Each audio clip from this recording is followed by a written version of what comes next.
Let the words of my mouth and the meditation of all our hearts be acceptable in your sight, O Lord, our strength and our Redeemer. Amen. Please be seated.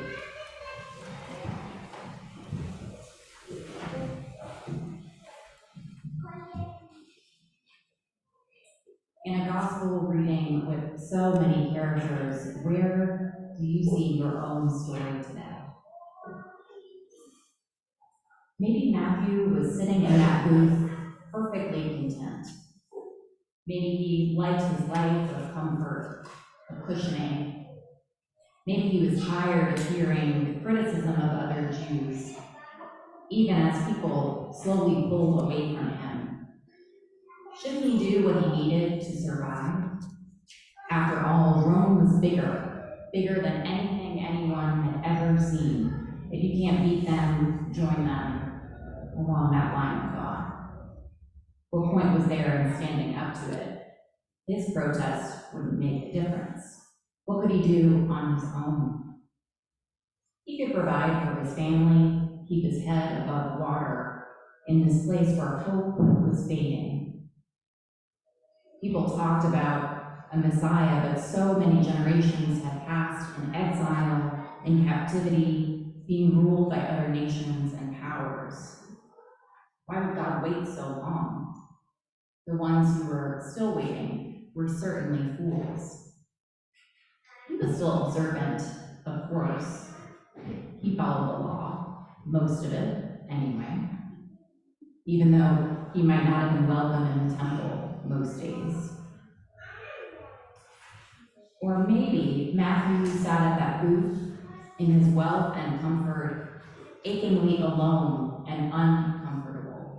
Maybe he hated what he did every day, feeling or knowing in his bones that it was wrong, that it separated him from the people and from God. Maybe Matthew knew that he was a moral outcast in his world, and he grieved it deeply. Matthew had heard about this teacher, Jesus. There had been some rumors about miracles, about demons sent away, the calming of waves. And part of Matthew was jaded and tired, unwilling to stretch any part of himself in order to hope. And another part was curious and afraid. How much of these rumors were true? What if this was the Messiah at last? If it was, could his life go on being the same as it always had been? If it was, could anyone's life go on being the same as it always had been? So when Jesus walked into the square, Matthew's breath caught in his throat. This was his chance. Maybe he could watch Jesus from afar, catch some of his conversation, maybe even see one of these healings for himself. That way, he could figure out how much of the rumors were true without going after Jesus himself, without betraying his curiosity and his doubt all in one, and without jumping headfirst into a hostile crowd full of people whose money he had willingly taken. But then Jesus was walking in Matthew's direction, directly toward the booth. Had Jesus seen him staring? Was he coming to tell Matthew all the ways he was turning away from God, punishing his own people? How could he live with himself after that conversation? Jesus was close enough now for Matthew to get a good look. There wasn't anything out of the ordinary about him. He could have been any number of men, any laborer or day worker or tradesperson. But as the reasonable, observant distance that Matthew had been hoping for began to rapidly close, that changed. Jesus was looking at Matthew with an intense light, a warmth radiated from him, like an invisible beam pulling everything to himself. And Matthew's fear of judgment melted away, was replaced by something like wonder, something impossible to name. Jesus paused next to the booth.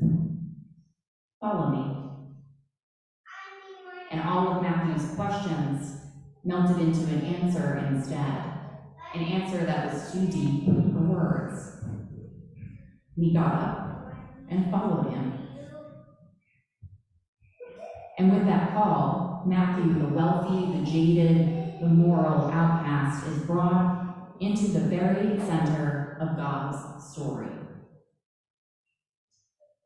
Across the marketplace, a woman was looking at Jesus speak to the man at the booth.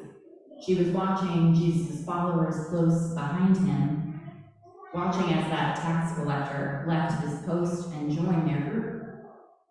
Jesus. She had heard the rumors too, who hadn't by now. And once again, she forced herself out of her home to see if hope might be worthwhile. It had been a very, very long time. Maybe the bleeding that started when she was young, so young that she was declared unmarriageable, unable to move forward and take the only place that society had prepared her to have, that of a wife and a mother. Or maybe the bleeding had started when she was older, creating rifts in her family, making her ritually unclean so often that she basically began living a separate life in her own household, making her even more invisible. Either way, the years of avoiding touch, of respecting the law, were sinking into her heart. How could there still be anything good and holy within her when her body had betrayed her?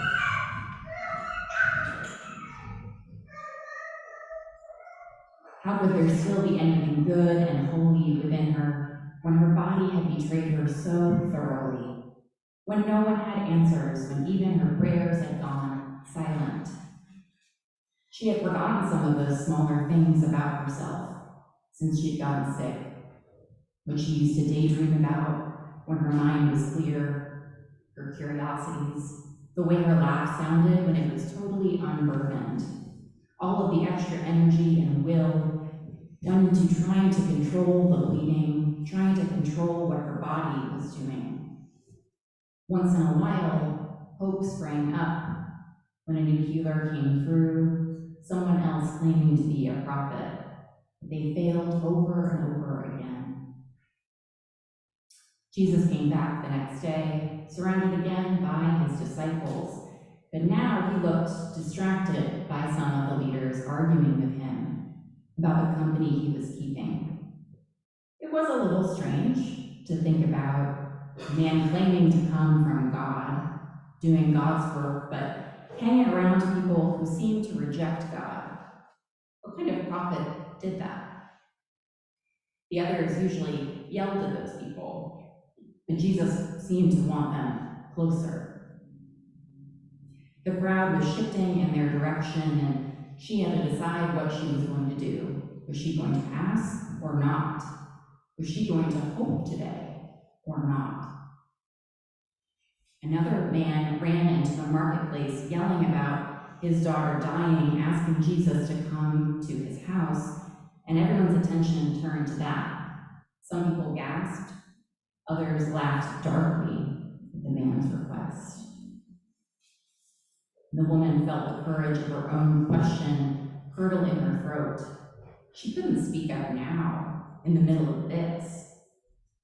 But Jesus was distracted anyway, and close enough to reach. What if he was that powerful? What if she could just touch him?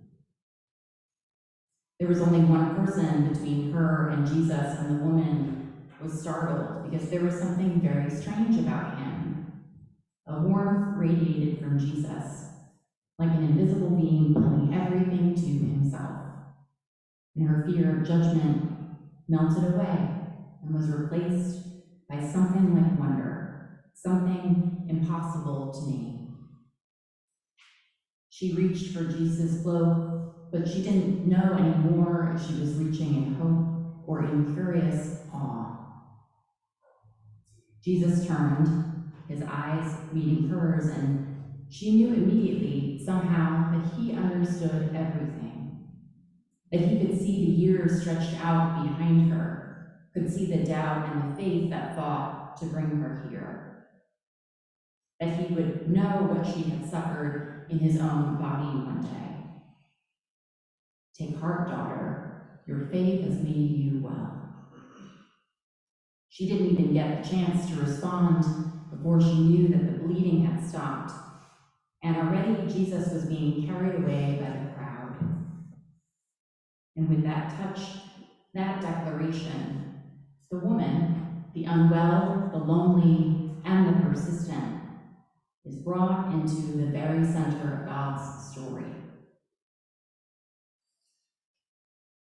Do you hear any of yourself in Matthew's call, in the woman's healing? Maybe you do this morning, but if you don't, there are other characters too. There's the other tax collectors and sinners at dinner, wondering if they're beyond redemption, but still longing for it. The Pharisees, the professional religious people who are in charge of keeping the tradition and holding it all together, just exasperated by Jesus. The desperate father, a leader of the synagogue who's kind of threatened by Jesus, but also believes in spite of himself. The little girl whose life ends and then begins again in pure grace. That crowd of determined mourners, realists to the core, certain that they know how the world works. Maybe today you're one of them instead. They have their perspectives too, their own imagined voices. If there's room for all of them, there's room for all of us. So who are you in the story today? Our gospel is many things, but it is always a web of stories entwined with one another. And in all of them, Jesus is moving those who have been cast aside, and those who lived at a fearful distance from God, and others from the margins and the outskirts into the center. God is calling you and me deeper into the center of the story. Can you feel it?